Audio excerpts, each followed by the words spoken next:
তো ওরা জালিয়াতি করে এটার উপর থেকে নিচ দিকে দিয়ে জামাতকে একটা বেনিফিট দিচ্ছে। বড় একটা দল আওয়ামী লীগ তো এখানে নাই, পুরাগারা বাচ্চা বলা না এসে বলতেছে নির্বাচন চাই দিতে হবে। এখন ডক্টর ইউনূস এই মব গ্রুপকে সংসদে নেওয়ার জন্য একটা মেকানিজম করতেছে জামাতিদের সহযোগিতায় করতেছে। এটা এখন কি করার, এখন রাজাকারদের হাতে বাংলাদেশ আমাদের সহ্য করতে হচ্ছে। রাজাকাররা ভোট করতে পারবে, মুক্তিযোদ্ধারা ভোট করতে পারবে না। ভোট করতে গেলে মব সৃষ্টি করবে, গণদোলাই দেবে। এই একটা অবস্থা, এই একটা পরিস্থিতিতে বাংলাদেশ এই সময় এসে দাঁড়াইছে। এটা আমাদের জাতীয়তাবাদী দলের ভাইয়েরা নিয়ন্ত্রণ করেনি, দুঃখজনক। তাদের হাতে সেই শক্তি ক্ষমতা ছিল মুক্তিযোদ্ধার চিন্তাকে লালন করা, ধারণ করা। সেই জায়গা থেকে আরো শক্তির সাথে এটাকে হ্যান্ডেল করা দরকার ছিল। নির্বাচনে এটা কি কোনো প্রভাব ফেলবে মনে হচ্ছে?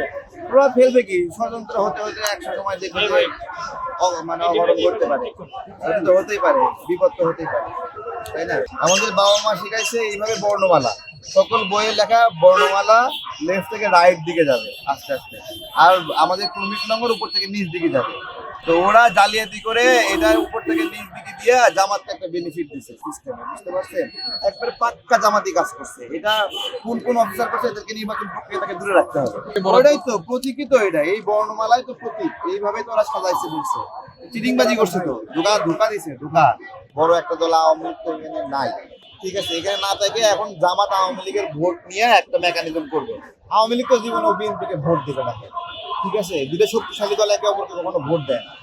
তাহলে সেই জায়গা থেকে আওয়ামী লীগ তার অপকৃত দুর্বল দল জামাতকে ভোট দেবে। এইটা একটা বাংলাদেশের ক্ষতির কারণ হবে, ঠিক আছে?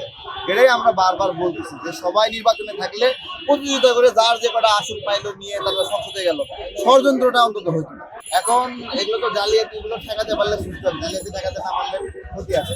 তারেক ভাই, অনেকে নির্বাচন নিয়ে অনিশ্চয়তায় আছে। আপনার মধ্যে কি কোনো আশঙ্কা আছে যে নির্বাচনটা বানচাল হতে পারে বা পিছিয়ে যেতে পারে? করতেছে, ষড়যন্ত্র করতেছে না, গুড়াগাড়া বাচ্চা বলা না এসে বলতেছে নির্বাচন চাই দিতে হবে, সব বলতেছে এগুলা। তো এদের এত সুপুরুষ, এরা সাহসী পুরুষ এপিসিতে করে পালাইছিল কেন? এখন মুন্সি ভাইকে এখানে নির্বাচন থেকে দূরে রাখার জন্য হাসতার চেষ্টা করতেছে। এখন মুন্সি ভাইয়ের ত্যাগ কি, দীক্ষা কি? সে 2004 সালে লোন নিছে, এরপরে ব্যবসা বাণিজ্য করতে পারেনি, সব ব্যাংকে দিয়ে তছনছ করে দিচ্ছে দীর্ঘদিন। তো ঋণ খেলাপি থাকে, ঋণ খেলাপির জন্য মানুষকে ফাঁসি দেয় নাকি? ফাঁসি দেয়। ঋণ খেলাপি হলে উপায় কি? যে কিছু টাকা দিয়ে ঋণটা রিশিডিউল করে আস্তে আস্তে ঋণটা শোধ করা, এরকমই নাকি? চাচ্ছে ঋণ শোধ হবে না, তাই না? লোন রিশিডিউল করলে অন্যরা পালে উনি পাবে না কেন?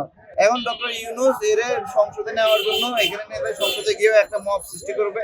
এই মব গ্রুপকে সংসদে নেওয়ার জন্য একটা মেকানিজম করতেছে জামাতিদের সহযোগিতায়। এটাই আর কি বিষয়।